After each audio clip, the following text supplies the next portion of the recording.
ఇప్పుడు ancient history start చేద్దాం. Ancient history. Ancient అంటే ఏంటి? పురాతనమైన, ఆర్కియాలజీ, పురాతనమైన ఇండస్ వ్యాలీ సివిలైజేషన్.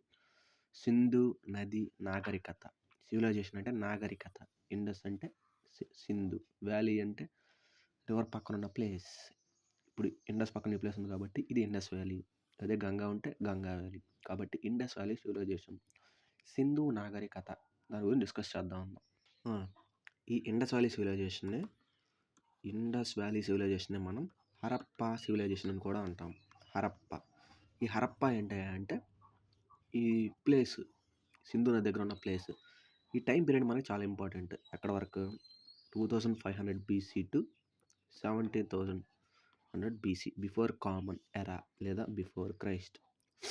అంటే సంవత్సరాలు వెనక్కి వస్తాయి. ఎలా? 2500, 2400, 2300, 200 అట్లా 0 దగ్గరకు వస్తే ఇక్కడ యేసు పుడతాడు. యేసు పుట్టిన తర్వాత మనం 1, 2, 3, 4, 5 BC, బిఫోర్ క్రైస్ట్. BC క్రీస్తు పుట్టక మునుపు.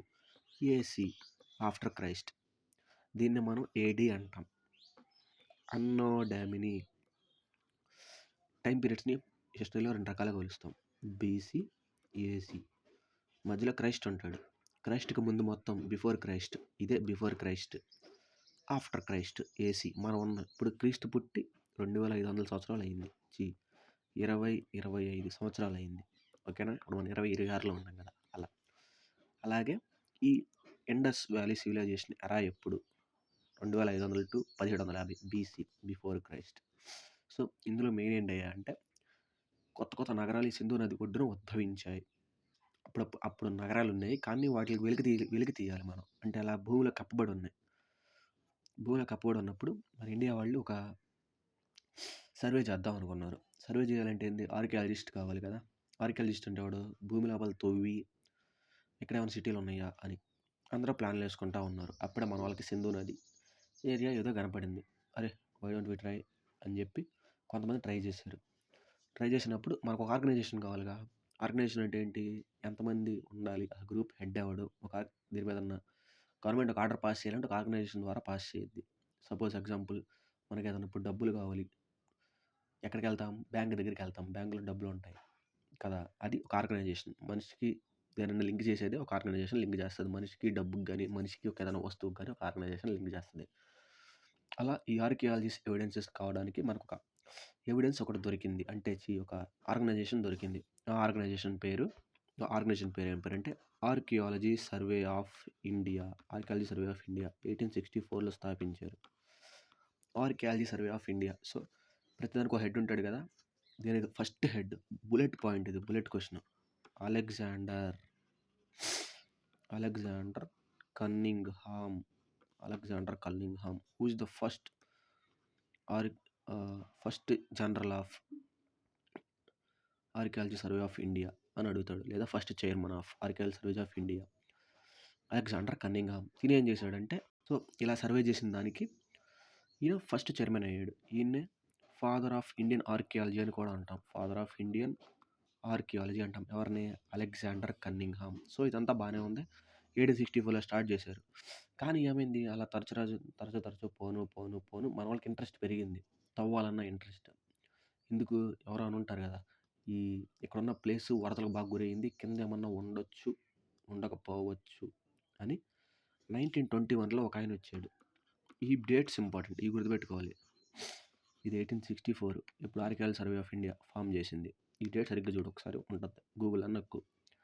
1864లో ఒక ఆయన వచ్చాడు, జాన్ మార్షల్ అని ఒక ఆయన వచ్చాడు. ఈ జాన్ మార్షల్ అనే ఆయన 1921లో ఎవరో archaeology survey of India chairman. ఈయన వచ్చాడు.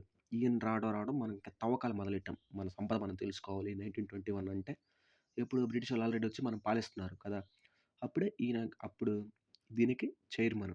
దేనికి? ఆర్కియాలజీ సర్వే ఆఫ్ ఇండియాకి. సో మన కుర్రోళ్ళు కూడా బాగా ఇంట్రెస్ట్ చూపించారు. వాళ్ళలో కొంతమంది కుర్రోళ్ళు ఉన్నారు. మేము ఇంట్రెస్ట్ చూపిస్తాం తవ్వడానికి అని చెప్తే ఆయన ఓకే గ్రీన్ సిగ్నల్ ఇచ్చాడు. అలా కొన్ని సిటీస్ కనిపెట్టారు. ఆ సిటీస్ చూద్దాం మనం. ఏమేమి సిటీస్ కనిపెట్టారు, దాంట్లో ఉన్న స్పెషాలిటీ ఏంటి అని. ఓకే, చూద్దాం. First city Harappa. First city పేరు హరప్పా. 1921లో కనిపెట్టారు. First city Harappa. దీన్ని ఎవరు కనిపెట్టాడు? దయారాం దయారాం సహాని. దయారాం సహాని. ఎలా గుర్తుపెట్టుకుంటావు? ఇలా గుర్తుపెట్టుకో. హెచ్డిఎస్ హరప్ప దయారాం సహాని దీన్ని కనిపెట్టాడు. ఇంకోటి నీకు సిటీస్ చెప్తున్నా, కొన్ని అలా గుర్తుపెట్టుకోవాలి. 2 మొహెందోజారో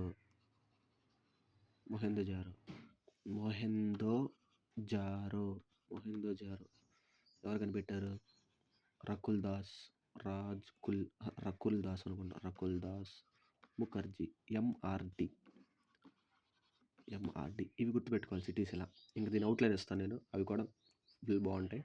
జస్ట్ చెప్తున్నా. హరప్ప ఫస్ట్ సిటీ హరప్ప అని కనిపెట్టాడు. ఎవరు కనిపెట్టారు? దయారాం సహాని. కోడ్ ఏంటి? హెచ్డిఎస్. హరప్ప దయారాం సహాని. ఇంకెవరు? మొహందోజారో రకుల్ దాస్. దేశ్పాల్ ముఖర్జీ.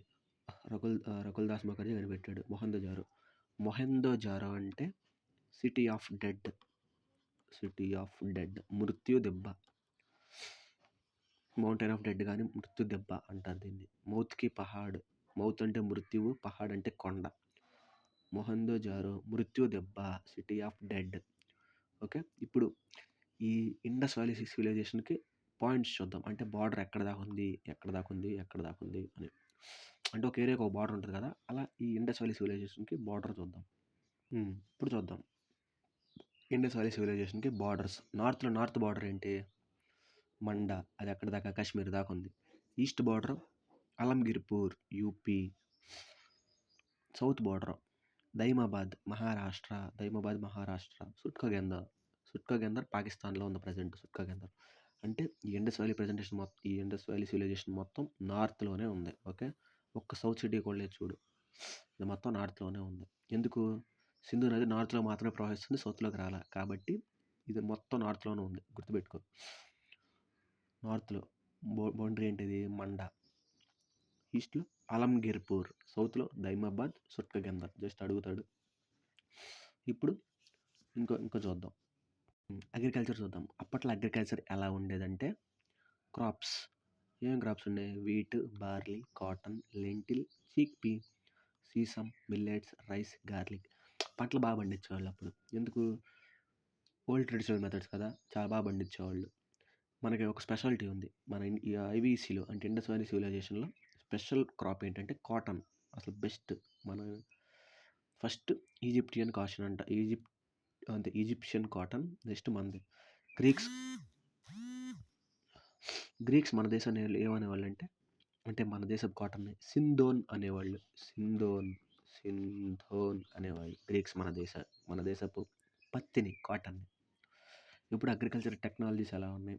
ఏమన్నా యానిమల్స్ పెంచారా? వాళ్ళ టౌన్స్ ఎలా ఉన్నాయి చూద్దాం. ఇప్పుడు అగ్రికల్చర్ టెక్నాలజీస్ చూద్దాం. అగ్రికల్చర్ టెక్నాలజీస్ అంటే ఏంటి? వాళ్ళు ఏమేమి వాడారు, ఎలా పండించారు పంటలు, ఎక్కడెక్కడ ఇలాంటి ఫీల్డ్స్ దొరికినాయి అని వాళ్ళు ఎలా చూసారు చూద్దాం. ఇది ఇంపార్టెంట్. ప్లవ్డ్ ఫీల్డ్ అంటే దున్నిన నాగలితో దున్నిన భూమి ఎక్కడ కనిపించిందంటే కాళీబంగన్ అనే ప్లేస్. ఇది important. Ploughed field at found at Kalibangan. కాళీ అంటే నల్ల, బంగాన్ అంటే గాజులు, నల్ల గాజులు. అక్కడ నల్ల గాజులు అంటే గాజులు ఎక్కువ దొరికాయి కాబట్టి ఆ ప్లేస్ని నల్ల గాజులు అన్నారు. కాళీబంగన్ హిందీలో. 2 డిఫరెంట్ క్రాప్స్ గ్రోన్ టుగెదర్ అంటే ఇంటర్ క్రాపింగ్ అని చెప్పే కదా. మనం సపోజ్ 4 సార్లు తీసుకున్నాం అనుకో, ఈ క్రాప్లో సేమ్ పంటలు ఉంటాయి, ఈ క్రాప్లో సేమ్ పంట ఉంటుంది. అప్పట్లో అంత తెలివైన వాళ్ళు చూసావా ఇండియాలో? అప్పుడే ఇంటర్ క్రాపింగ్ ఇంట్రడ్యూస్ చేశారు. 2 crops are grown together. Oxen used for ploughing అంటే దున్నడానికి ఎద్దుల్ని వాడేవాడు. వీళ్ళకేంది? ఇనుము తెలియదు. వీళ్ళకి తెలియని మెటల్ ఏంటంటే ఐరన్. వీళ్ళకి ఎలా ఉంటుందో తెలియదు. ఇప్పుడు వీళ్ళు ఏ జంతువుల్ని పెంచారు, వీళ్ళ టౌన్ ప్లానింగ్ ఏంటి, ఇంకేమన్నా దీంట్లో స్పెషల్ క్వాలిటీస్ చూద్దాం. ఇప్పుడు చూద్దాం ది యానిమల్ డొమెస్టికేషన్. అంటే జంతువులు ఎలా పెంచుకునేవాళ్ళు, జీవనోపాధి కోసం జంతువులు పెంచుకునేవాళ్ళు. ఎందుకు? అప్పుడు అవే కదా పాలిస్తూ ఉంటాయి, దున్నడానికి ఉపయోగపడుతూ ఉంటాయి, వాటి జుట్టు మనకి శరీరం కప్పుకోవడానికి ఉపయోగపడుతుంది. సో అలా యానిమల్ డొమెస్టికేషన్ వాళ్ళు ఏమేం చేశారు? Sheep, goat, buffalo, pig, bull, oxygen. వీళ్ళకి తెలియని జంతువు ఏంటంటే గుర్రం తెలియదు, సింహం తెలియదు. కానీ evident of horse bone found in Surkotada. ఇది ఇంపార్టెంట్ పేరు. Surkotada. Evidence of horse bone found in Surkotada. So ఇలా వెళ్తా ఉన్నారు. ఇంకా అట్లా తవ్వకాలు జరుగుతూ ఉన్నాయి. తవ్వుతానే మొత్తం గుర్తుపడుతున్నారు. సో ఈ హార్స్ యొక్క బోన్ ఎక్కడ దొరికిందంటే సుర్కోటాడాలో దొరికింది. సుర్కోటాడ అనే ప్లేస్లో దొరికింది. ఇందాడ ఏమొచ్చింది, ప్లౌయింగ్ ఫీల్డ్ ఎక్కడ దొరికింది, ఇందాడ కాళీబంగన్లో దొరికింది. సో అలా కొన్ని ఎక్కడెక్కడ ఎవిడెన్స్ ఎక్కడెక్కడ దొరుకుతున్నాయి అవి చాలా important. Horse bone found in Surkotada. వీళ్ళేంటి అలా వేటాడుతూ ఉంటారు, జీవనోపాధి పెంచుకుంటూ ఉంటారు. అంటే జస్ట్ వాళ్ళకి ఇల్లు ఉండాలి కదా. సో ఆ ఇల్లునే వాళ్ళు ఎలా దాన్ని ఏమంటాం మనం అంటే టౌన్ ప్లానింగ్. ఈ టౌన్ ప్లానింగ్ ఎలా ఉంటుంది అంటే అచ్చం సిటీ లానే ఉంటుంది. Direct question, Indus valley civilisation is mainly urban civilisation. Urban అంటే సిటీలా ఉంటుంది, రూరల్ అంటే విలేజ్. అర్బన్ సెంటర్ అంటే ఇండస్ వ్యాలీ సివిలైజేషన్ మొత్తం అర్బన్ సెంటరే, అంటే ఒక పట్టణంలా ఉంటుంది. వాళ్ళు ఇల్లు కట్టుకోవాలి కదా, మనలాగి గుడిసెలు వేసుకోవాలి. అప్పుడు గుడిసెలు వేసుకుని జస్ట్ కర్రలు పెట్టుకుని అలా ఉంచుకోవాలి. జస్ట్ బర్న్స్ బిట్ అంటే కాల్చిన ఇటుకలను వాడారు. అప్పుడు అంత టెక్నాలజీ చూడు, కాల్చిన ఇటుకలు ఎలా వాడారు అప్పట్లో. ఇది మొత్తం మోర్టార్ అంటే మట్టి. జిప్సమ్, ఇది ఇంపార్టెంట్. జిప్సమ్ మోటార్తో చేసిన, జిప్సమ్ అంటే కెమిస్ట్రీలో వస్తుంది, అది చెప్తా. మోటార్, ఈ మోటార్తో బ్రిక్స్ని కాల్చి వాటితో ఇల్లు కట్టుకున్నారు. దీనికి ఒక స్టాండర్డ్ రేషియో మళ్ళీ. అంటే బ్రిక్స్ ఎలా ఉండాలి, 3 మీటర్స్ లెంత్ ఉండాలి, 2 మీటర్స్ బ్రెత్ ఉండాలి. ఇది రేషియో. బర్న్ట్ బ్రిక్స్ వాడారు. అర్బన్ సెంటర్ చాలా important. Indus valley civilisation is mainly depend upon urban centre. Urban civilisation అర్బన్లో ఉంది, అంటే పట్టణం స్థితి మొత్తం. సో ఇవన్నీ కట్టుకోవాలంటే వాటర్తో తడుపుకోవాలి కదా. వాటర్తో తడుపుకోవాలంటే ఎంత వాటర్ కావాలి, కాబట్టి వాళ్ళకు ఒక పెద్ద వాటర్ రిజర్వాయర్ ఉంది. అది ఎక్కడ ఉందంటే ధోలావీరా సిటీలో ఉంది. ధోల్వీరా అని ఉంటుంది, ధోలావీరా అని కూడా ఉంటుంది. సో వీటిలో మనం నేర్చుకోవాల్సిన point, water reservoir, giant water reservoir ఎక్కడ ఉంది, ధోల్వీరాలో ఉంది. బ్రిక్స్ ఏం వాడారు, బర్న్ట్ బ్రిక్స్ వాడారు. Mortar with gypsum bricks ratio 3:2లో ఉన్న రేషియో. కాల్చిన ఇటుకల్ని ఇల్లు కట్టుకోవడానికి వీళ్ళు వాడుకున్నారు. సో అలా ఉన్నారు, బాగానే ఉంది. అప్పుడప్పుడు ఆ ఊరికి ప్రతి ఒక్క కట్టడానికి ఒక గోడ లాంటిది, ఒక గోడలాగా ఉండిద్ది, లేదా 2 టౌన్ సిస్టమ్ అని ఒకటి ఉంటుంది. 2 టౌన్ సిస్టమ్ అంటే ఎలా, ఇక్కడ పెద్దలు నివసిస్తారు, ఇక్కడ పైన నివసిస్తారు, కింద చిన్నోళ్ళు కింద నివసిస్తారు. అంటే వర్క్ పరంగా కానీ క్యాస్ట్ పరంగా కానీ వాళ్ళందరూ కింద ఉంటారు, అప్పర్ క్యాస్ట్ వాళ్ళు పైన ఉంటారు. దాన్ని 2 టౌన్ ప్లానింగ్ అంటాం. ఓకే, ఇలా వచ్చిన ప్రతిదానికి ఒక సిటాడెల్ అని ఒకటి ఉంటుంది. సిటాడెల్ అంటే ఒక గోపురం లాగా, ఒక ఎత్తులాగా సిటాడెల్ అని ఒకటి ఉంటుంది. అది చూద్దాం ఇప్పుడు చూద్దాం. ప్రతి సిటీ ఎలా డివైడ్ ఉంటుంది, 2 town planning, 3 town planning. Maximum 2 town planning, అన్ని 2 టౌన్ ప్లానింగే. ఒక్కటి మాత్రం 3 టౌన్ ప్లానింగ్ ఉంటుంది. అసలు ప్లానింగ్ అంటే ఏంటో చూద్దాం. అదేంటంటే రాజ్యంలో ప్రజలు ఎక్కడ ఉంటారు, ఫోర్ట్ ఎక్కడ ఉంది, ఇదేంటిది ఇక్కడ పెద్ద గోడ ఉంటుంది, ఇక్కడ సిటాడెల్ ఉంటుంది.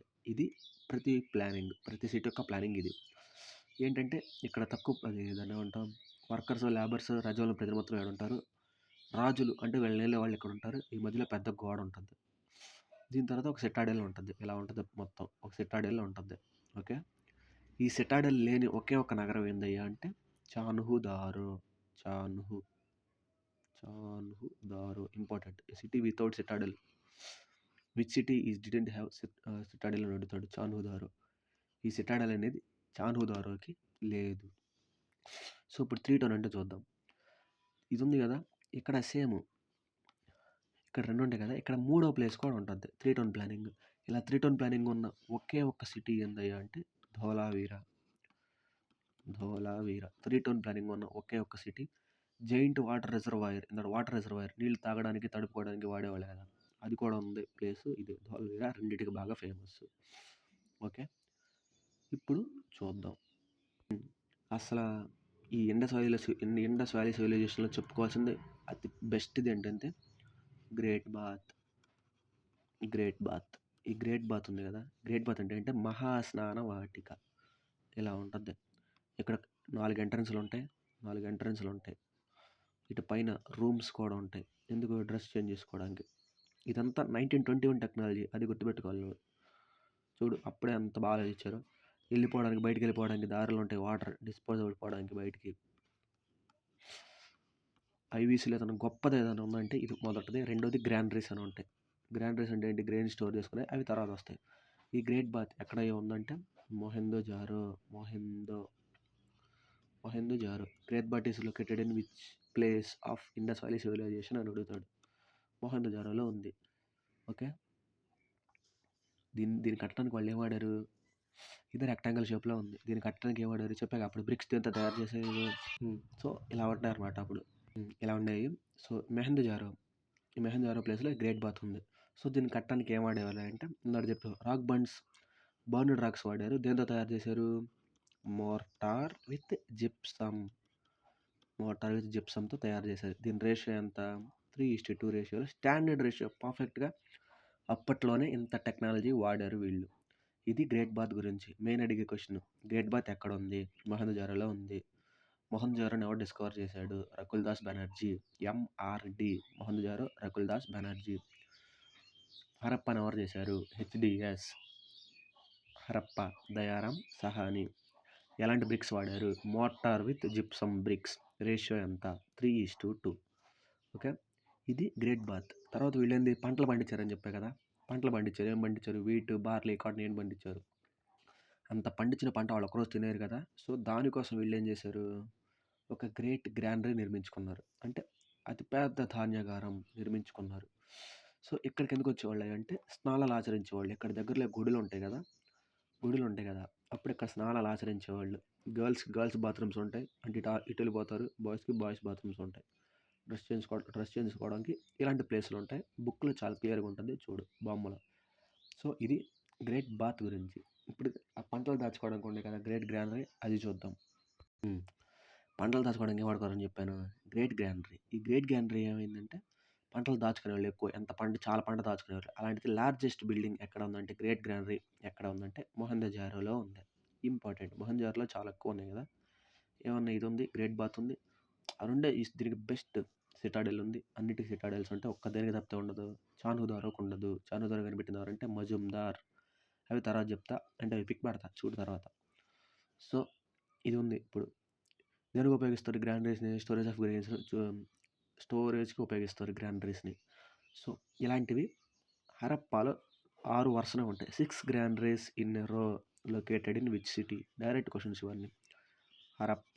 హరప్పాలో ఉంది 6 గ్రానరీస్ ఇన్ ఎ రో అంటే ఇది గ్రేట్ గ్రానరీ ఎక్కడ ఉందంటే మొహంజోదారో. ఇక్కడ కన్ఫ్యూజ్ అయిపోతావు, జాగ్రత్త. సో ఇది గ్రేట్ గ్రానరీ గురించి సంబంధించింది. వీళ్ళు ప్యాటర్న్ ఒకటి ఉండేది వీళ్ళకి, అంటే సిటీలన్నీ కలుస్తాయి కదా, మనలాగా వంకర టెంకర దారులు ఉండవు. అంటే చూపిస్తాం. గ్రిడ్ ప్యాటర్న్ అంటే ఏంటంటే వీళ్ళు వెళ్ళే ప్రతి దారి, వీళ్ళ బజార్ ఇది అనుకో, కొన్ని బజార్లు ఎలా ఉంటాయి, ఇలా ఉన్నప్పుడు అన్ని రైట్ యాంగిల్స్లో కలుస్తాయి. రైట్ యాంగిల్ అంటే ఏంటి?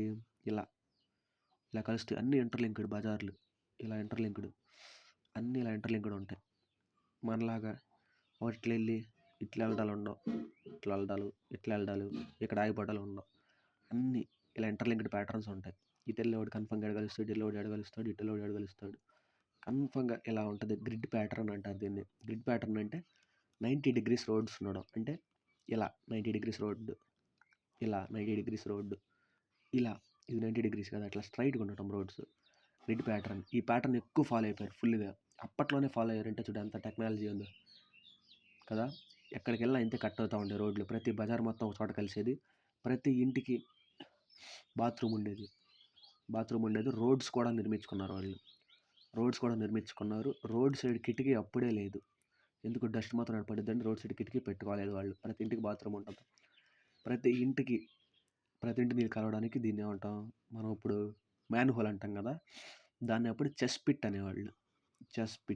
వాళ్ళ వేస్ట్ మొత్తం దాంట్లో కొండ వెళ్ళి బయట కలిసిపోవడానికి. ఎంత టెక్నాలజీ అప్పుడు ఇది మొత్తం. ఈ గ్రిడ్ ప్యాటర్న్ అంటే మనం గుర్తుపెట్టుకోవాల్సింది 90 degrees.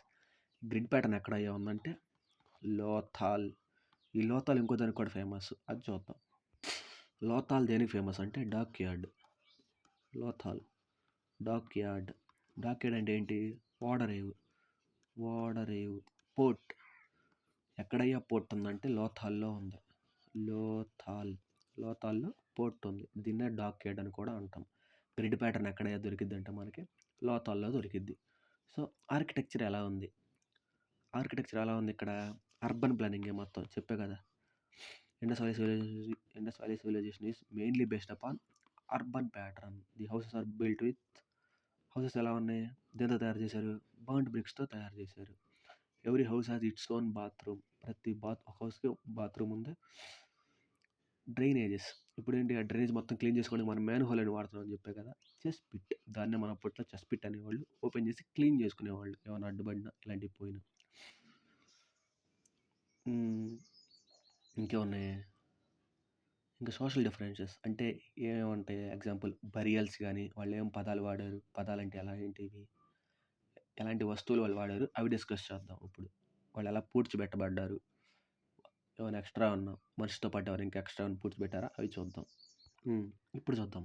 ఎక్కడెక్కడ ఎలా పాతిపెట్టబారంటే కొన్ని చోట్ల వాళ్ళ గ్రేవ్ అంటే ఏంటి? సమాధి, శవం, గ్రేవ్ యార్డ్, శ్మశానం. దేంతో పెట్టబడ్డారంటే పాటరీ అంటే కుండలు. ఆర్నమెంట్స్ అంటే ఏంటి? ఆభరణాలు. ఎందుకు? వాళ్ళ బిలీఫ్ ఏంటంటే నెక్స్ట్ లైఫ్లో కూడా అంటే లైఫ్ అయిపోయిన తర్వాత కూడా ఇవి వాడుకుంటారు అని పెట్టారు అక్కడ. కొంతమంది ఈ జ్యువెలరీస్ అనేవి మ్యాన్ అండ్ ఉమెన్ ఇద్దరి దగ్గర పెట్టారు చచ్చిపోయినప్పుడు. వాళ్ళ పక్కన కాపర్ మిర్రర్స్ పెట్టారు. ఎందుకు? చచ్చిపోయినప్పుడు అలంకరించుకుంటారేమో వచ్చే జన్మలోకి అని. కొన్ని చోట్ల ఏంటిది? కుక్కల్ని వాళ్ళ ఇప్పుడు నేనున్నాననుకో, నా యజమాని నేను చనిపోయాననుకో, నేను కుక్కను పెంచుకుంటున్నాను అనుకో, నా కుక్కను కూడా దాంతోనే పాతిపెట్టబడింది. ఇలా వాళ్ళ ప్రాక్టీసెస్ ఉన్నాయి. ఓకే. ఇక్కడ మనకు ఒక కాన్సెప్ట్ వచ్చింది. బీడ్స్ అంటే ఏంటి? ముత్యాలు, చిన్న చిన్న ముత్యాలు దాంట్లో ఉంటాయి కదా! బీడ్స్ అనేది దేనికి ఫేమస్ అంటే చాన్హుదారో అంటే ఏంటి? City without Citadel. ఏ సిటీకి అయితే చాన్హుదారో అనేది ఒక ప్లేస్. మనం ఎలా గుర్తుపెట్టుకోవాలి? సిటాడెల్ లేని నగరం కదా! అలా గుర్తుపెట్టుకోవాలి. బీడ్ మేకింగ్ అని బాగా పనికొచ్చేది ఎక్కడంటే చాన్హుదారోలో ఉంటుంది ఎక్కువ బీడ్ మేకింగ్. ఓకేనా? ఇప్పుడు ఇంకోటి చూద్దాం. ఇప్పుడు చూద్దాం క్రాఫ్ట్ ప్రొడక్షన్ అంటే ఏంటి? హస్తకళ. హ్యాండ్ క్రాఫ్ట్ అంటే హస్తకళ. క్రాఫ్ట్ అంటే కళ. సో అలంకరించుకునే ఆభరణాలు, ఆర్నమెంట్స్ మనకి ఎక్కువ ఎక్కడ దొరికేవంటే చాన్హుదారో చెప్పా కదా! చాన్హుదారోలో ఏమేమి దొరుకుతాయి? బీడ్ మేకింగ్ అంటే ముత్యాలు తయారు చేయడం, ముత్యాలు, దండలు అవి తయారు చేసేవాళ్ళు. షెల్ మేకింగ్ అంటే రత్నాలు కట్ చేయడం కానీ అవన్నీ కట్ చేసేవారు. ఇక్కడ మెయిన్గా ఏం చేశారంటే మెయిన్ స్టోన్స్ వాడేవారు. జడేలైట్ స్టోన్, ఓకే, జడీడ్ స్టోన్ గ్రీన్ కలర్లో ఉంటుంది ఆ స్టోన్, ఉంగరం. ఆ స్టోన్ బాగా వాడేవాళ్ళు. ఆర్నమెంట్స్ కూడా చాలా ఎక్కువ తయారు చేసేవాళ్ళు. ఎక్కడ ఎక్కువ తయారు చేసేవాళ్ళు అంటే గర్ల్స్కి ఎక్కువ తయారు చేసేది 2 నగరాలు ఉండేవి. నాగేశ్వర్ ఇన్ గుజరాత్, నాగేశ్వర్ నగర్ అండ్ బాలాకోట్ అంటే ఇప్పుడు పాకిస్తాన్లో ఉంది. ఎక్కడ ఎక్కువ ఏం దొరికాయి అంటే బ్యాంగిల్స్ ఎక్కువ దొరికేవి ఇక్కడ. సో ఇప్పుడు వాణిజ్యం అంటే ట్రేడ్ అంటే ఏంటి? సేల్ ఎలా చేసుకునేవాళ్ళు, వ్యాపారం ఎలా చేసుకునేవాళ్ళు, ఏ కంట్రీతో లింక్ అయి ఉన్నాం. ఇప్పుడు చూద్దాం ట్రేడ్ కామర్స్. ఏ మెటల్ ఎక్స్పోర్ట్ చేసేవారు, ఇంపోర్ట్ చేసుకునేవాళ్ళు అని. ఇప్పుడు చూద్దాం ఏమేమి ఎక్కడెక్కడ దొరుకుతాయి, ట్రేడ్ అండ్ కామర్స్ ఎక్కడి నుంచి ఏం ఎక్స్పోర్ట్ అయ్యేవి అని. నాగేశ్వర్ బాలాకోట్ దగ్గర నుంచి షెల్స్ ఎక్స్పోర్ట్ అయ్యేవి. షార్ట్ గాయ్ నుంచి లాబీ జూలీ అంట, నాకు తెలియదు, జస్ట్ బుక్లు ఇచ్చాడు. బ్లూ స్టోన్స్ అంట అవి. Blue stones, lapis lazuli. Rajasthan carnelian, orange stone ఉంటుంది ఉంగరానికి కానీ లేదా మెటల్స్ మేకింగ్ కానీ వాడేవాళ్ళు. కెత్రిలో స్టియాటైట్, ఇది ఒక మినరల్. స్టియాటైట్ అనేది వాడేవాళ్ళు. ఇంకోటి ఏంటిది? సౌత్ ఇండియాలో మనకు బాగా దొరికాయి ఏంటంటే కాపర్, గోల్డ్ బాగా దొరికాయి. ఎక్స్పోర్ట్ చేసుకుని బతికేసేవాళ్ళు ఇక్కడ ప్రజలు. Kolar, KGF, Kolar gold fields. KGF అంటే అంతే, కోలార్ గోల్డ్ ఫీల్డ్స్. కోలార్లో బాగా దొరికేది గోల్డ్. సో ఇది మెయిన్గా మనకి 3 సివిలైజేషన్స్ బాగా కనపడతాయి వరల్డ్లో అప్పట్లో. ఏమిటది? మెసోపటోనియా సివిలైజేషన్, ప్రస్తుతం Iran. Okay, Iran first civilisation అసలు. Next Egyptian civilisation. ఈజిప్షియన్ అంటే ఎవరు? Egypt civilisation. ఈజిప్ట్ వాళ్ళకి బాగా ఫేమస్ ఏంటంటే కాటన్. ఈజిప్ట్కి బాగా ఫేమస్ కాటన్. మెసోపటోనియా. మూడోది ఇండస్ వ్యాలీ సివిలైజేషన్, మనదే ఐవీసీ, ఇండస్ వ్యాలీ సివిలైజేషన్. నాలుగోది చైనా సివిలైజేషన్. ఈ 4 బాగా ఫేమస్ అప్పుడు.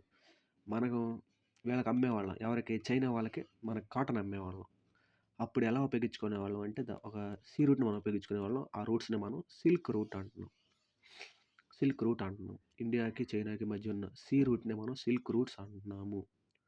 సో, అది దీని గురించి. ఇప్పుడు సీల్స్ ఉన్నాయి కొన్ని. సీల్స్ అంటే ఏంటి? ముద్రలు గానీ, ఆర్నమెంట్స్ గానీ అవి సీల్స్ ఉన్నాయి. వాటి గురించి డిస్కస్ చేద్దాం.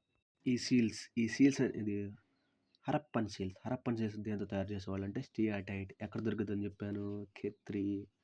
ఖెత్రి అనే ప్లేస్‌లో ఒక సాఫ్ట్ స్టోన్ అది. Soft stone. ఎలా అలంకరించుకోవడానికి ఉపయోగపడేవాళ్ళు. హరప్పన్స్‌లో ఎక్కడ దొరికేది. దాంతో మేడ్ చేసేవారు ఈ సీల్స్‌ని. ఇప్పుడు వాళ్ళకి స్క్రిప్ట్ ఉండేది. అంటే ప్రతి మన భాష నేర్చుకున్నాం అనుకో, భాషకు ఒక లిపి ఉంటది కదా! భాషకు ఒక లిపి ఉంటది. సో, మన ఇండియా యొక్క లిపి ఏంటంటే దేవనాగరి. అది గుర్తుపెట్టుకో. దేవనాగరి లిపి. మన ఇండియా వాళ్ళు వాడింది. విచ్ టెక్స్ట్ అని అడుగుతాడు. దేవనాగరి లిపి. ప్రతి ఒక్క దానికి ఒక లిపి ఉంటుంది. వర్డ్స్ ఉంటుంది. సో, వీళ్ళ స్క్రిప్ట్ మన స్క్రిప్ట్ ఏంటంటే ఇండియా స్క్రిప్ట్ ఏంటంటే దేవనాగరి లిపి. స్క్రిప్ట్ అంటే లిపి. సో, వీళ్ళు దేంతో రాసేవాళ్ళు, ఎలా రాసుకునేవాళ్ళు చూద్దాం. ఏ జంతువు తెలీదని చెప్పాను హరప్పా వాళ్ళకి? లయన్ తెలీదు. ఏ మెటల్ తెలీదని చెప్పాను? ఐరన్ తెలీదు వీళ్ళకి. ఇప్పుడు వాళ్ళ లిపి ఏంటో చూద్దాం. ఇప్పుడు చూద్దాం. స్క్రిప్ట్స్ ఎలా ఉండేవంటే వీళ్ళ స్క్రిప్ట్ మొత్తం పిక్టోగ్రఫీనే. అంటే బొమ్మల ఆధారిత లిపి. ఒక్కటి నాట్ ఆల్ఫాబెటికల్. ఇప్పటిదాకా దాన్ని డెసిఫర్ చేయలేకపోయారు. డెసిఫర్ అంటే ఏంటి? డీకోడింగ్. ఇప్పటిదాకా ఆ లిపిని సపోజ్ ఇలా ఉంటుంది అనుకో, కొన్ని లిపులు ఇలా ఉంటాయి, ఇలా ఉంటుంది కొన్ని లిపులు. దాన్ని ఇప్పుడు డీకోడ్ చేయడం చాలా కష్టం కదా! అలా ఆ లిపిని డీకోడ్ చేయలేకపోయారు. ఏ లిపి అది? సో, ఎవరిది లిపి ఇది? ఇండస్ వ్యాలీ సివిలైజేషన్ లిపి. అన్నీ చిన్న చిన్నగా ఉంటాయి. అంటే మహా అయితే ఒక లైన్ ఉండిద్దేమో, ఒక సైన్ ఉండిద్దేమో, మహా అయితే 5 సైన్లు ఉంటాయేమో అంతే. అన్నీ చిన్న చిన్న బొమ్మల రూపంలో పిక్టోగ్రఫీ స్క్రిప్ట్. డైరెక్ట్ క్వశ్చన్ అడుగుతాడు. Indirect question. ఎలా? IVS Indus valley the people living in Indus valley civilisation have which type of script. అప్పుడు మనం ఏం చెప్పాలి? పిక్టోగ్రఫీ స్క్రిప్ట్ అని చెప్పాలి. ఎందుకు? బొమ్మల ఆధారిత లిపి వాళ్ళది. లాంగెస్ట్ స్క్రిప్టే అంటే వర్డే 26 సైన్లతో మాత్రమే ఉంది. వీళ్ళ లిపి ఎలా ఉంటుందంటే రైట్‌లో స్టార్ట్ అవుద్ది. లెఫ్ట్‌కి వెళ్ళిద్ది. అంటే నేను ఇలా రాస్తున్నాను. ఇలా రాసి మళ్ళీ ఇక్కడి నుంచి ఇలా స్టార్ట్ చేస్తాను. ఇలా రాస్తాను. మళ్ళీ ఎక్కడిదాకా అయిపోయింది అనుకో, మళ్ళీ ఇలా రాస్తాను. ఇది ఎలా ఉంది? పాములా ఉంది కదా! పాము ఎలా మూవ్ అయిద్దో అలా ఉంది. కాబట్టి దీన్ని సర్పలేఖనం అంటారు తెలుగులో. సర్పలేఖనం అంటారు. ఇంగ్లీష్‌లో అయితే బౌస్టోఫెడాన్ ఏదో అంటారు. ఇది వాళ్ళ స్క్రిప్ట్ గురించి. ఇప్పటిదాకా ఈ కోడ్‌ని ఎవడు డీకోడ్ చేయలేదు. నాట్ డెసిఫర్డ్. డెసిఫర్ అంటే అర్థం చేసుకోవడం లేదా డీకోడ్ చేయడం. Not decipher till date. ఇప్పటివరకు ఆ స్క్రిప్ట్‌ని ఎవడో డీకోడ్ చేయలేదు. ఓకే. తర్వాత వీళ్ళు బార్టర్ సిస్టమ్ ఫాలో అయ్యేవాళ్ళు. అది చూద్దాం. ఇప్పుడు చూద్దాం. వెయిట్స్ అంటే ఏంటి? బరువు, ప్రమాణాలు కదా! సో, అప్పట్లో డబ్బులు ఇవ్వలేవు కదా! మరి ఎలా ఎక్స్చేంజ్ చేసుకునేవాళ్ళు? రేపు ఇత్తానులే బోయిరా అనేవాళ్ళా? నేను జంతువు ఇస్తాను తీసుకొని పో అనేవాళ్ళా? యెస్. ఇప్పుడు సపోజ్ నీ దగ్గర ఏముంటది? సపోజ్ నీ దగ్గర ఒక 5 కేజెస్ చికెన్ ఉందనుకో. నీకేం కావాలి? ఒక 10 కేజెస్ టొమాటోస్ కావాలి. ఓకేనా? అప్పట్లో వాళ్ళు ఏం చేసేవారంటే సేమ్ ఇదే వాంట్స్ ఉన్నోళ్ళు. అంటే ఒకడికి 5 కేజీస్ కావాలి. ఒకడికి 5 కేజీస్ వాడి దగ్గర టమాటాలు ఉన్నాయి. ఒకడికి 5 కేజీస్ చికెన్ కావాలి. నీ దగ్గర 5 కేజీస్ చికెన్ ఉంది. ఒకడికి టమాటాలు కావాలి. ఇలా వచ్చేంత వరకు ఆగి ఇద్దరు ఎక్స్చేంజ్ చేసుకునేవాళ్ళు. ఇద్దరి దగ్గర ఉన్న ప్రొడక్ట్స్. దీనివల్ల ఏమైంది? చాలామందికి నష్టం వచ్చేది. కానీ వాళ్ళు ఇదే ఫాలో అయిపోయేవాళ్ళు. బార్టర్ సిస్టమ్ అంటే అది. Exchange of goods without money in a proportion for needs అంటాం కదా! దాన్నే మనం బార్టర్ సిస్టమ్ అంటాం. Exchange of goods. మన దగ్గర ఉన్న వాటిని వేరే వాడితో ఎక్స్చేంజ్ చేసుకోవడం. మనకు కావాల్సింది మనం తీసుకోవడం. వాడికి కావాల్సింది మనం ఇవ్వడం. ఇది exchange of goods. Barter system బాగా వాడేవాళ్ళు అప్పట్లో. ప్రామినెంట్ అంటే చాలా ఇంపార్టెంట్. ఓకే. సో, అప్పట్లో ఏంటి? లీస్ట్ వెయిట్‌ని ఏమనేవాళ్ళంటే బైనరీ అనేవాళ్ళు. హైయెస్ట్ వెయిట్‌ని ఏమనేవాళ్ళంటే డెసిమల్ అనేవాళ్ళు. ఓకే. కొలతరాళ్ళు ఎలా ఉండేయంటే మల్టిపుల్ ఆఫ్ 16 అంటే ఒకటి 16, 32, 48 అన్నీ యూనిఫామే మళ్ళీ. కరెక్ట్ మెజర్స్‌తో ఉంటాయి. 64 అలా 16 ఎక్కల్లో పోయే రాళ్ళు వాడేవాళ్ళు. ఇది మనం గుర్తుపెట్టుకోవాల్సినవి. సో, ఇప్పుడు కొన్ని రిలీజియస్ ఉన్నాయి. రిలీజియస్ ప్రాక్టీసెస్ అంటే వాళ్ళు ఎవరిని పూజించేవాళ్ళు, ఎవరెవరిని పూజించేవాళ్ళు. సో, ఎలాంటి పాటరీ వాడారు, ఏ సైట్‌లో ఏదుంది, ఏ నది పక్కన ఉంది అని చెప్పుకుంటే ఈ లెసన్ మనకి క్లోజ్ అయిపోద్ది. So, will do it very fast. ఇప్పుడు చూద్దాం. Religious practices. రిలీజియన్ అంటే ఏంటి? మతపరంగా ఎవరిని పూజించేవాళ్ళు? వీళ్ళు దేవుడిని పూజించేవాళ్ళా? ఎవరిని పూజించేవాళ్ళు? ఐడోలాట్రీ చేసేవాళ్ళు వీళ్ళు. ఐడోలాట్రీ అంటే ఏంటి? వర్షిప్ ఆఫ్ ఐడల్స్ అంటే బొమ్మ విగ్రహారాధన చేసేవాళ్ళు. ఎవరెవరిని? మదర్ గాడెస్, అమ్మ తల్లి తెలుగులో. మదర్ గాడెస్‌ని చేసేవాళ్ళు. ఎందుకు అంటే నీకు చెప్పా కదా! చచ్చిపోయేటప్పుడు వీళ్ళు పక్కన కొండలు పెట్టి చచ్చిపోతారు అని. కొండలు పెట్టి చచ్చిపోతారు. ఆ కొండల్లో ఉండేవంటే వాళ్ళ బిడ్డల యొక్క శవాలు ఉండేవి. బిడ్డల యొక్క శవాలు. ఎందుకు? ఇక్కడ మోర్టాలిటీ రేట్ చాలా తక్కువ అని అర్థం. మోర్టాలిటీ రేట్ అంటే శిశు మరణాలు లేకుండా ఉండడం. మోర్టాలిటీ రేట్ చాలా ఎక్కువ ఇక్కడ. తక్కువ కాదు, ఎక్కువ. మోర్టాలిటీ రేట్ అంటే శిశు మరణాలు. పుట్టంగానే శిశువులు చచ్చిపోయేవాళ్ళు. వాళ్ళతో పాటే తల్లి శిశు మరణాలు ఎక్కువ ఇక్కడ. కాబట్టి వాళ్ళతో పాటే వాళ్ళ బిడ్డను పక్కన కొండలో పెట్టి చచ్చిపోయేవాళ్ళు. అంటే పూడ్చి పడేసేవాళ్ళు. కాబట్టి దీని బారి నుంచి తప్పించుకోవాలని వాళ్ళు మదర్ గాడెస్‌కి బాగా పూజలు చేసేవాళ్ళని ఇక్కడ నమ్ముతారు. Priest king. కొంతమంది ఇక్కడ స్టెరైల్ మేల్స్ ఉండేవాళ్ళు. సో వాళ్ళు కూడా ఈయనకి పూజించేవాళ్ళు. వీళ్ళు ఆల్టర్స్ అంటే ఏంటివి? బలిపీఠాలు. మన దాంట్లో కూడా చాలా కట్టారు కదా బైబిల్‌లో అలా. ఫైర్ ఆల్టర్స్ నిర్మించేవాళ్ళు. ఎక్కడెక్కడ ఉన్నాయంటే అవి లోథాల్, కాళీబంగన్ ఇంకేమున్నాయి చెప్పు? Cloud field. లోథాల్ ఏమున్నాయి ఇంకా?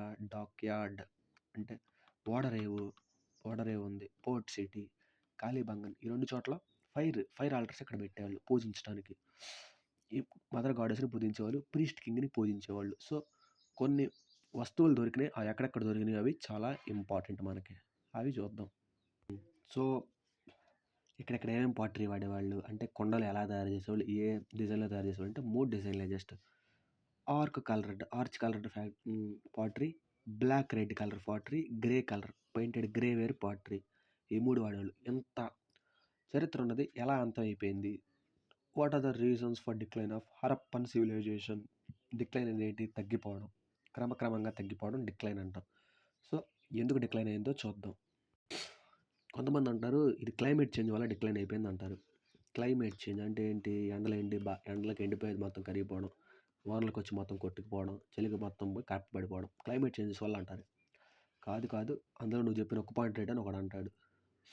ఫ్లడ్స్ రావడం. ఫ్లడ్స్ ఎందుకు వస్తాయి చెప్పు? ఫ్లడ్ ఎక్కడి నుంచి వచ్చింది అసలు? పక్కనే ఉందిగా నది, ఇండస్ నది రావడం వల్ల ఇండస్ వ్యాలీ సివిలైజేషన్ మొత్తం అంతరించిపోయింది, మునిగిపోయిందని ఒకటి చెప్తాడు. ఇంకోటి ఏమంటాడు? ఇక్కడ ఇండస్ వ్యాలీ సివిలైజేషన్ అంటే చెట్లు, నదుల పక్కన బాగా ఏముంటాయి? చెట్లు ఉంటాయి. ఈ చెట్లు ఉండడం వల్ల ఈ ఏరియా మంచిగా చెట్లు ఫుల్గా ఉండేవి. కానీ మనుషులు కావాలంటే ల్యాండ్ ఉండాలి కదా, ఈ చెట్లని కొట్టేశారు. ఈ చెట్లని కొట్టేయడం వల్ల టెంపరేచర్ బాగా పెరిగిపోయి చేంజ్ వచ్చేసింది అంటారు. అంటే డీఫారెస్టేషన్ ఎక్కువ చేయడం వల్ల ఇది అంతరించిపోయింది అంటారు. కొంతమంది ఏమంటారు? ఈ పక్కన ఉన్న ఈ రివర్ ఎండిపోయింది అంటారు. కానీ అది చాలా తప్పు. ఎందుకు? ఇండస్ రివర్ ఏంటి? పెరీనియల్. అది గుర్తు రావాలి. పెరీనియల్ అంటే ఏంటి? జీవనది. అంటే చలికాలంలో దాంట్లో నీళ్ళు ఉంటాయి, ఎండాకాలంలో నీళ్ళు ఉంటాయి. చలికాలంలో నార్మల్గా ఎక్కడైనా ఏ నదిలో అయినా నీళ్ళు ఉంటాయి. మరి ఎండాకాలంలో కూడా ఎలా ఉంటాయి అంటే మంచు కరిగి దీంట్లోకి వస్తుంది కదా, అది ఇంపార్టెంట్. కాబట్టి 4వది తప్పు. ఎందుకు? డ్రైడ్ అప్ అయిపోవడం. 5వది ఫారెన్ ఇన్వేషన్స్ అంటే విదేశీ దండయాత్రల వల్ల ఇది అంతరించిపోయింది అంటారు. మెయిన్ థింగ్ ఏంటంటే ఫ్లడ్స్. ఈ ఫ్లడ్స్ రావడం వల్ల అంతరించిపోయిందని చాలామంది చెప్తారు. సో ఇప్పుడు కొన్ని సిటీస్ ఉన్నాయి. అంటే ఇప్పటిదాకా మనం డిస్కస్ చేసిన సిటీస్ అన్నీ ఒక లైన్లో రాసుకుందాం. అప్పటితో విల్ క్లోజ్ దిస్ చాప్టర్. సరే, అప్పుడు అవి చూద్దాం. ఇప్పుడు సైట్, రివర్ ఇంపార్టెంట్ థింగ్ చూద్దాం. సైట్ అంటే ఏంటి? ఏమేమి ప్లేసులు దొరికినాయి? హరప్ప ఎవరు కనిపెట్టారు? దయారాం సహాని, HDS. ఓకే. ఏ నది ఒడ్డున ఉందంటే అది రావి. ఓకే, రావి నది ఒడ్డున ఉంది. దీంట్లో ఇంపార్టెంట్ ఏమని చెప్పాను? 6 గ్రానరీస్ ఇన్ ఎ రో. ఓకే, 6 గ్రానరీస్ ఇన్ ఎ రోలో ఉంటాయి. ఇప్పుడు ఇంకో సిటీ చూద్దాం.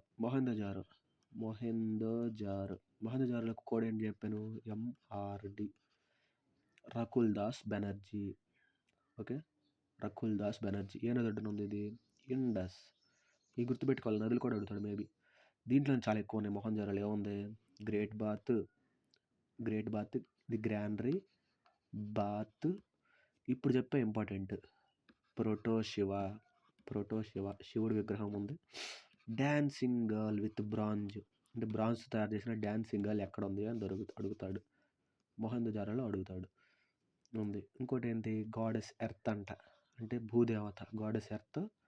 ఇంకా బియర్డ్ మ్యాన్ అంటే గడ్డ ఉన్న మనిషి శిల.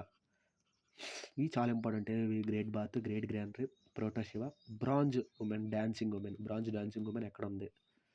ఇంకోటి ఈ బియర్డ్ మ్యాన్. అందరూ ఆడున్నారు మొహంజదారోలోనే ఉన్నాడు. మొహంజదారో కనిపెట్టింది ఎవడు? Rakul Das Banerjee, MRD code. ఇప్పుడు ఇంకోటి చూద్దాం. చానుహుదారో. చానుహుదారో ఏ నది ఒడ్డున ఉంది? ఇండస్ నది ఒడ్డునే ఉంది ఇది కూడా. దీని ఫేమస్ ఏమని చెప్పాను?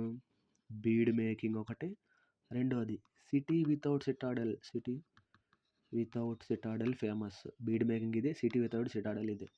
ఇంక్ పాట్ కూడా దొరికిందంట ఇక్కడ. Ink pot. ఇప్పుడు 4వ సిటీ చూద్దాం. లోథాల్. లోథాల్ ఏ నది ఒడ్డున ఉంది? భగోవా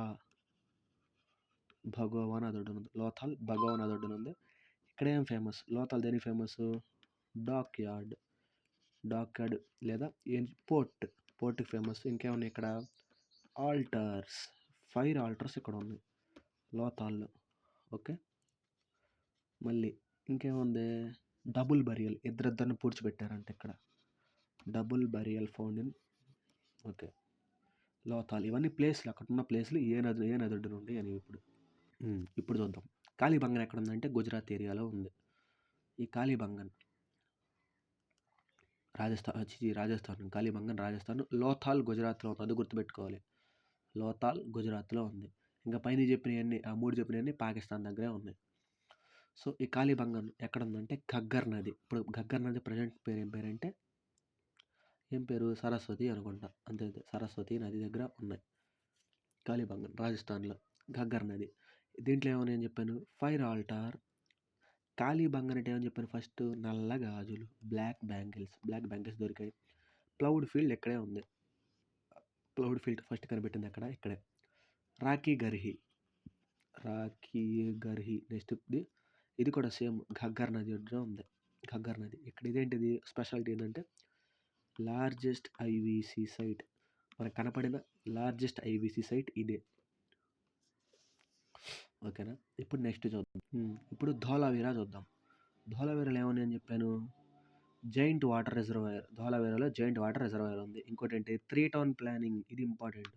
ఈ రెండు చాలా ఇంపార్టెంట్. ధోలావీరాలో ఏమున్నాయంటే 3 town planning, giant water reservoir ఉన్నాయి. ఇంకోటి బానావలి రిజర్వాయర్. బానావలి ఎక్కడ ఏమైనా దొరికినాయి అంటే బార్లీ పంట. ఇది చాలా ఇంపార్టెంట్. బార్లీ ఫౌండిన్ అని ఇది బనావలి హర్యానాలో ఉంది. ఇంకోటి ఆ బనావలికి ఉన్న ఇంకో స్పెషాలిటీ ఏంటంటే గ్రిడ్ ప్యాటర్న్ ఉండదు. అంటే అన్ని సిటీస్ గ్రిడ్ ప్యాటర్న్లో ఉంటాయి. అంటే గ్రిడ్ ప్యాటర్న్ అంటే ఏంటి? రోడ్స్ అన్ని 90 degreesలో ఉంటాయి. ఇలా ఉంటాయి రోడ్స్ అన్ని 90 degreesలో. ఎక్కడి నుంచి వచ్చినా మనం ఇక్కడ కలిసి చేయొచ్చు అని. సో గ్రిడ్ ప్యాటర్న్ లేని ఒకే ఒకటి ఏంటంటే బనావలి. ఇవి చాలా ఇంపార్టెంట్. ఇక్కడ వరకు చాలా ఇంపార్టెంట్. ఓకే, ఆ మిగతా చదవకపోయినా పర్లేదు, అవి అడగడు. ఇవే బాగా నేర్చుకోవాలి. Okay then, bye.